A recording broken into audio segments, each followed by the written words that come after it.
Well, here we are, episode 3, Yeah. season 4, Beyond the Pulpit. I can't believe it's been 4 seasons Yeah. already, or we're in the 4th season. And our Yeah. seasons aren't that short. It's not like a 5-episode season. I actually don't know how long our seasons are. What are they, like 8 episodes, 10 episodes, something like that? They're moving fast. They're moving fast. I'm trying to remember. Do you remember what year? Was it 2023 or 2024 that we started Beyond the Pulpit? Either way, it's been a good ride so far. Yeah. Hopefully people have enjoyed it. And, we can't believe that we're already moving into the 4th quarter, or we're in the 4th quarter. It doesn't matter. We're almost at the end of the year. We're almost at the end. Do you know where you are right now? No, I know. It's been a long. What year is it? What year is it? That they ask people that. I know. Before, like if they're. I'm doing a wellness check on you. Do a wellness check. I don't even know what year it is. I'm already planning 2027. We're in 2025. I know we're on 2025. 2025. I think.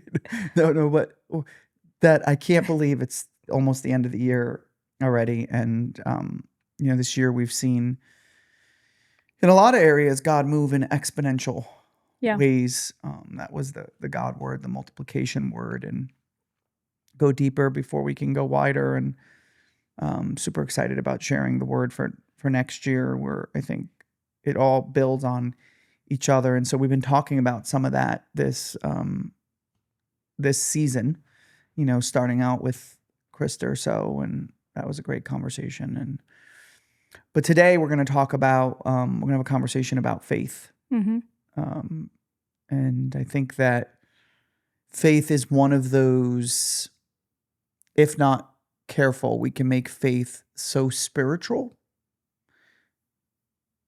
Similar to what we talked about in another episode about peace. We can make it so spiritual, it almost becomes unattainable. It almost becomes freaky. As someone who grew up in and I appreciate this embedded faith of mine, because it built my, or it gave me a perspective of what God can do in the supernatural. Mm-hmm. But sometimes we can make faith like a supernatural thing versus relevant and practical to every day is what I'm trying to say. And so I'm going to talk a little bit about that today, and where our faith has been challenged, Mm-hmm. whether personally or in ministry, and how we experience exponential faith in life. And I think when we talk about this, we always have to be careful that people don't think we're the experts. We're just people that have lived it. And also that we don't hyper spiritualize it, or like I said, where it's like, oh, you have faith because you prayed for someone and they had one leg and now they have 2 legs. And yes, those things happen. I've seen those things happen. But it's the faith in the little things. Sure. And the big things. In the ordinary. In the ordinary. That's really good.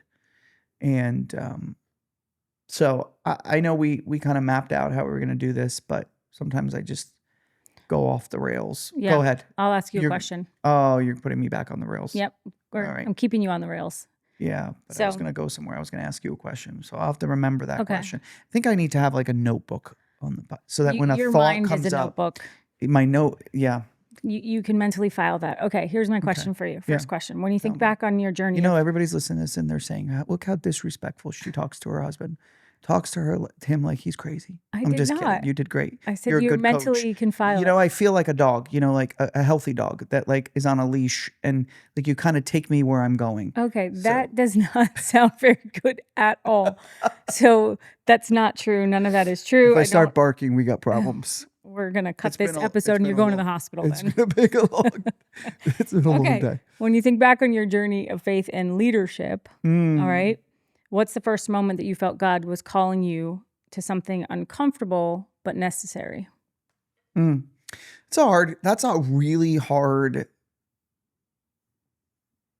question, because there's been so many of those. Mm-hmm.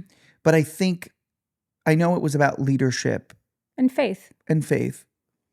I personally think one of the hardest times in my life that required a lot of faith was when we started to have kids. Because, excuse me, that's going to be real loud on the audio, is I remember it was one of the times where I had my darkest moments Mm-hmm. before Anabelle was born, because the responsibility felt so heavy. Another human that I was responsible for, Mm-hmm. that you were responsible, but I'm just talking about me, that, I was responsible for. And the fear of messing her up. And then by the time you get to the third, you don't even think about them. You just let them get messed up. But, It's terrible and not true. no, she's not messed up. No, Maybe none a of them little, are. but none of them are. No. Yeah. But anyway, there's this, for me, being my personality and a perfectionist in many ways, and driven, and wanting to do things well, and wanting to honor God well, and wanting a good legacy, and all those kind of things, knowing that there was going to be this human that I was responsible for. Mm-hmm. It was a huge burden and fear.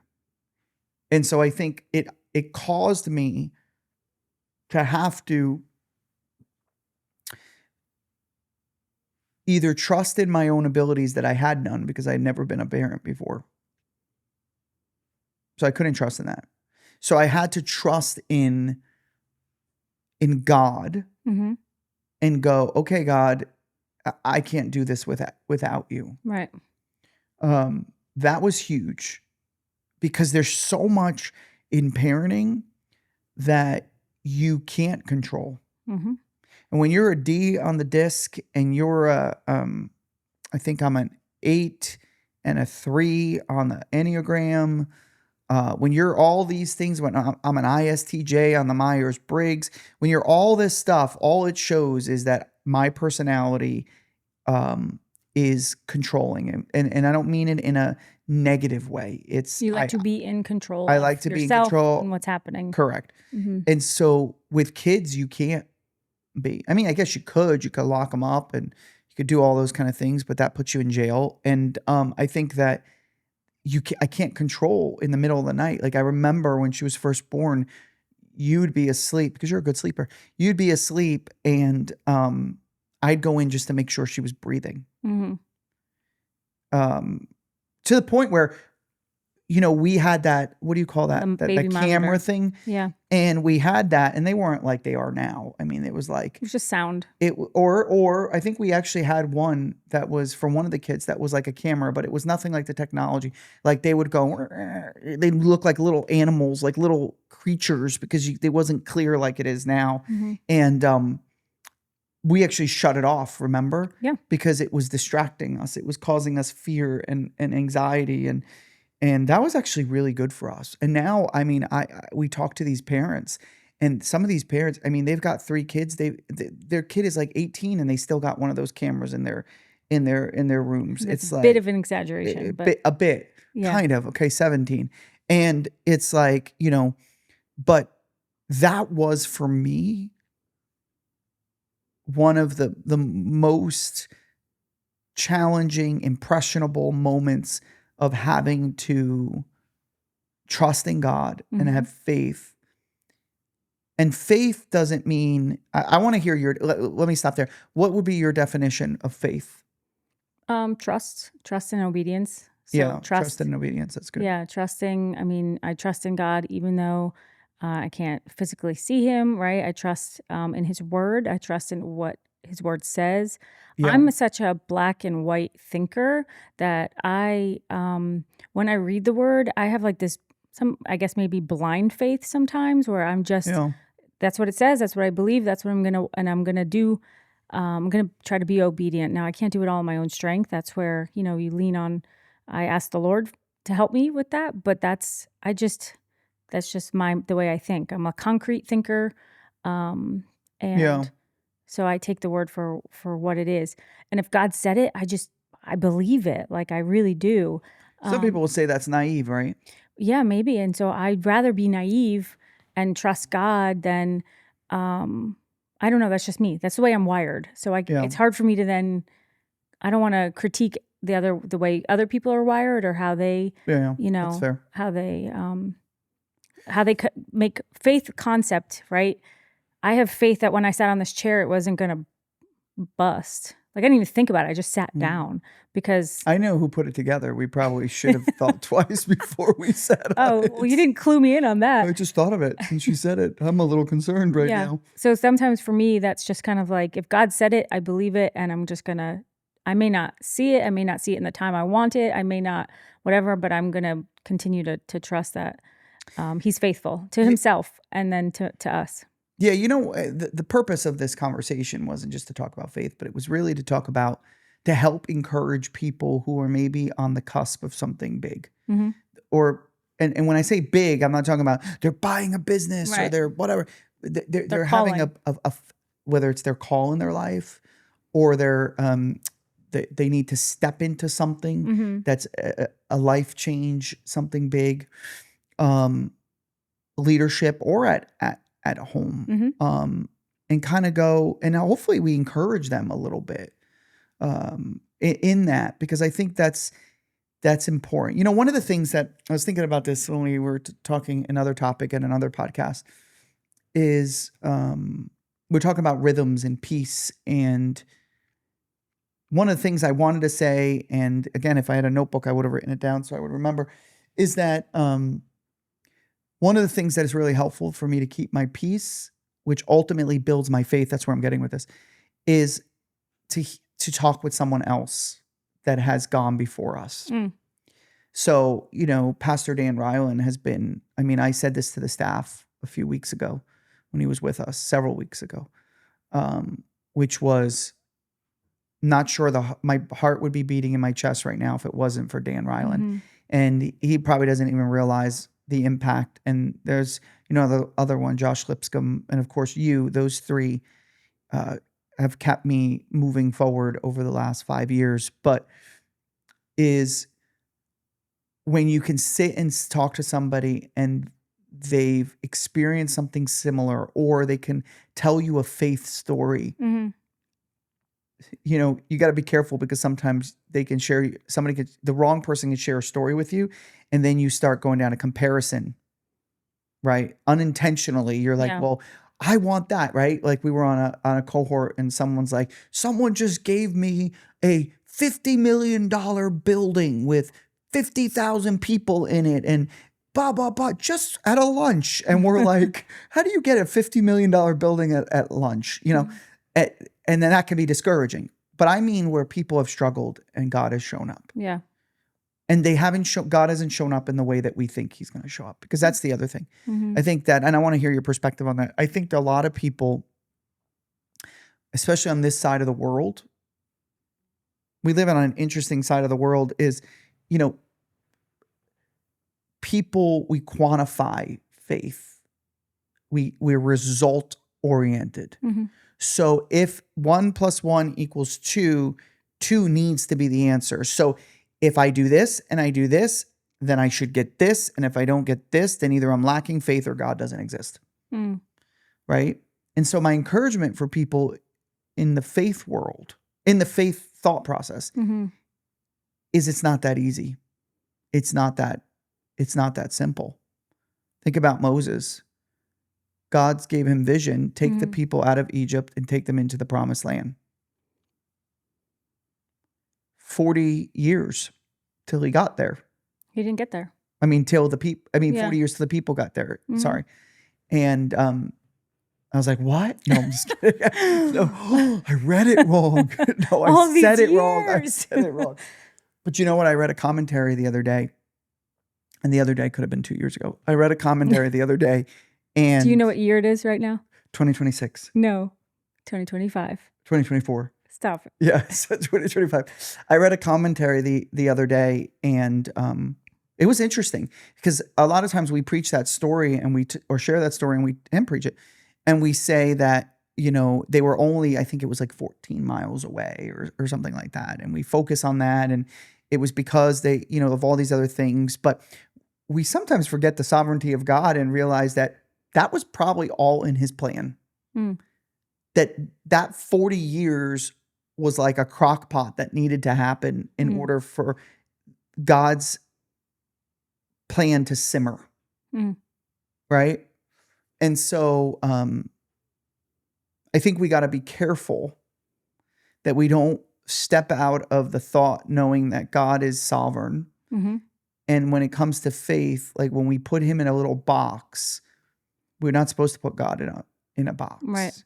And so tell me a little bit about that. I'm rambling a bit. What's the question you're Oh, asking I'm not me? asking a question. I was just wanting your thoughts. What I'm saying is, how would you encourage someone that is stepping into something that requires faith, Mm-hmm. or someone who has stepped into something that required a lot of faith, new job, whatever, Mm-hmm. and they're not getting the result that they thought they were going to get? And how does that relate to their faith? Like, how do we encourage people like that? Yeah, well, I think Does that make sense? yeah, I went I down a think little. Woo. yeah, you did. You took us on a Moses trail somewhere else. No, it was like a We were circling the mountain water for a while. water slide. Oh, okay. Whee. Yeah, I think so you have to go back to what has God called you to, and do you know who you are, right? Do you know what God has called you to? And I think when the way he's created you, and Rebecca Lyons talks a lot about this. You talks about that you're And she was on our podcast one of the seasons. yeah. So that was When a you good know how season. you're created, so what your gifts, your talents, the way that, the things that you're good at, and then your burdens. What are you passionate about? What are you, do you know the book she talks about this in? I think she talks about it in Rhythms of Renewal. I think so. Maybe we'll put that in the show notes. Yeah. So that people can refer back to that. So when those two collide together, when you know how you're wired, there's a burden of something, then that's like kind of where you find the purpose that God has for your life. So I think if you got to remind yourself of those things during those seasons where you're like, God, what are you doing? God, where are you? Or God, I thought it was going to be like this. Well, it goes back to how are you wired? What has God called you to do? What's the burden that you have? Is it, for example, if you're really good, if you have great writing gifts or speaking gifts or whatever, all that stuff, and you have a burden for, I don't know, foster kids or something like that, how do those, maybe not for the season that you're in, but God is preparing those gifts and those talents that you have for something maybe later in life. So you have to remind yourself again, where you are may not be what you expect or the season where you are, but God is he's always preparing you for something. Mm-hmm. Take every season as preparation. And I think if you can also then talk to other people, right? Like you said, talk to other people. Doing things in silo or by yourself, it can feel discouraging, isolating, all that stuff. So really inviting other people who love you, who you trust, friends, whatever, to speak life over you, to encourage you during those seasons, but also then talking to people about just hearing other people's faith stories. That's encouraging. Yeah, that's we have to talk to, we have to hear other people. What has God done in their life? Even, if it's a miraculous healing story, awesome. We love those things. But even if it's like, I'll give you an example. Somebody who, we just heard this story recently, right? They have a child they sponsored, child sponsorship. Oh yeah, I just shared that same story this morning with the location pastors. Yeah, I was the only one crying, but yeah. So somebody, a family sponsors a child in a different country, and you write letters to them back and forth, right? And so that's just something they did. Compassion International, which is one of our main partners. Yeah. It's a way to encourage them. It's a way to build their faith. It's a way to tell them that they're loved. Well, that's something that was a burden put on that person, and they're a teacher and they have they have a heart for kids. Well, for 14 years they did that, right? Just in those moments, writing letters. And then there was an opportunity for them to actually meet the child. They did when they were in that country, but an opportunity came about where they could meet them in person 14 years later. Yeah. And a lot of life happened to that family, within those 14 years where they tragically lost their son. And so then being reunited with this child that they were just, again, writing letters, doing things, I think that could appear to be mundane. Exactly. Mundane, ordinary, doesn't make an impact, no big deal. But then they get to meet in person, and it's just such a divine moment of just love and and now I'm rambling, but I just think those stories build faith. Like, God didn't have to make that happen. He's from a different country, but he's in New York City for the summer doing a summer program, and the family, and they connect and they get to meet in person, and he gets to just love on them, which fills that person up and encourages that mom who has been through some really tough stuff. So it builds her faith, builds his Yeah. faith. And it's a talent and a burden colliding together. Yeah, I don't know why we're stuck in the whole Moses story, but it's relevant, right? A guy who had a speech impediment, a processing delay, probably would have been diagnosed with ADD and ADHD. ADHD and opposition of defiant disorder and all these other kind of things today. He's abandonment issues, mommy issues, daddy issues, all those things. Mhm. God uses, and he becomes somebody in the Hall of Fame of faith. Yeah. Um, and I think he was faithful in the little things that God asked him Mhm. to do, right? I think if I would give if someone would say to me, I'm struggling with fear, I'm struggling with going into this next season, I'm struggling to step into this thing, lesson learned from my own mistakes is take it one step at a time. Yeah. God shows up in the little things. I was reminded of someone came to me a couple of years ago and they said, I want a role, I want a leadership role in the church. I said, okay, here's our process. No, I want a leadership. I said, well, I just told you what the process. They're like, no, what I really want is I want your job. And I said to them, interesting. You're not willing to clean the bathrooms. You're not willing to change diapers. You're not willing to park cars. You're not willing to seat people. You're not willing to help an elderly person get into a handicapped spot. You're not willing to, and the list went on and on and on, but you want my job. I said, let me tell you how I got my job. I got my job because at 15 years old, I was so hungry to learn about God and do things for God and build my faith that I cleaned bathrooms. And I served the pastor and I served the people. And then I went on mission trips and I took my vacation time and I went this and I did all these other kind of things. And God multiplied my efforts. He exponentially impacted my life to impact others' lives. But it started with the little things. And so I think we take that for granted in our faith walks. For sure. And I think there's preparation in the ordinary, in the small things or whatever. And then we talk about commissioning, right? You weren't commissioned to be in this role until many, many years later. If you look at David was he was tending the sheep, he was caring for the flock. That was all preparation, and I'm sure he didn't want to be king. But there was a call on his life, right? When Samuel came and anointed him and said, you're going to be king and all that stuff. There was a call on his life, but that wasn't for years later until he was commissioned, until he was released. God said, now's your time. Yeah, he was anointed around 13 or 14 years old. And it looks like he didn't go into into being king until like he was around 30. There's a correlation between Jesus's age of stepping into, because of, and then David's age. So you're right. 17, 15, 14 years doing the little things, fighting the battles, bringing a lunch to his brothers. Right. And you may not be able to put language to what you're feeling or like, I know there's more for me, God. I know there's more for me, but it's like, just do what you're supposed to do for that day. And then God will, in his timing, commission you, release you to that greater purpose, greater calling. So it's like, just be faithful today with what God has put in front of you, and stop always trying to look for what's next or look for what's more glamorous or look for what appears to be better. Think about, again, like, this is so crazy how I feel like I'm not trying to over spiritualize this, but like God's all over this conversation, because let's go back to the story of David and the lunch and Goliath, right? But forget the Goliath piece. Let's start with the fact of he was faithful in bringing a lunch. Yeah. And maybe I'm getting my timing wrong, but I seem to think, I'm not the resident theologian, seem to think that whole bringing the lunch thing happened after he was anointed king. I'd have to see it, but let's just play that out. Maybe I'm wrong, Okay. guys, I'll admit if I'm wrong. So let's just play that out though. So the guy is told, He's going to be king. Mm-hmm.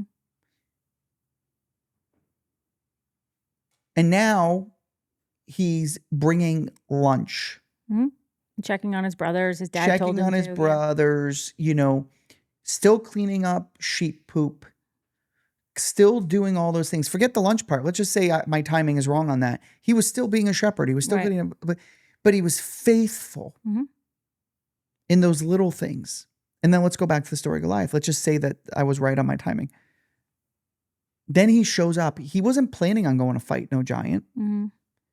He was planning on bringing a lunch. He was planning on bringing sustenance. Serving. Yeah. Serving Mm-hmm. to the least.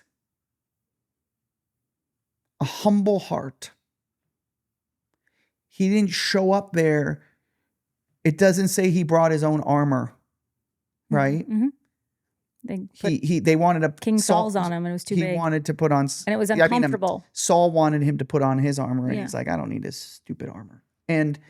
But the whole point of what I'm trying to say is that the encouragement for those that are in a season of stepping into faith is take one step at a time. Mm-hmm. Be faithful in the little. Mm-hmm.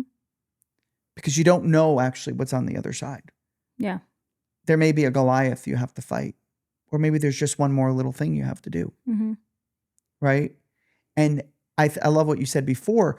Like, have conversations with people. I think that's something that has been lost in our culture. I remember we lived in Beaver Falls, Pennsylvania.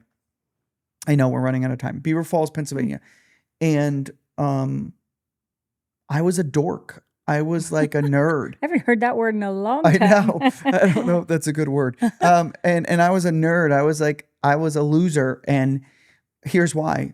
There was a lady across the street and a lady next door. Mrs. Gilchrist was next door. She was like 95 years old. And there was another lady, I don't remember her name, but she had one of those haircuts or those hair things where it was a beehive. Oh, yeah. So it was like nice and big like this.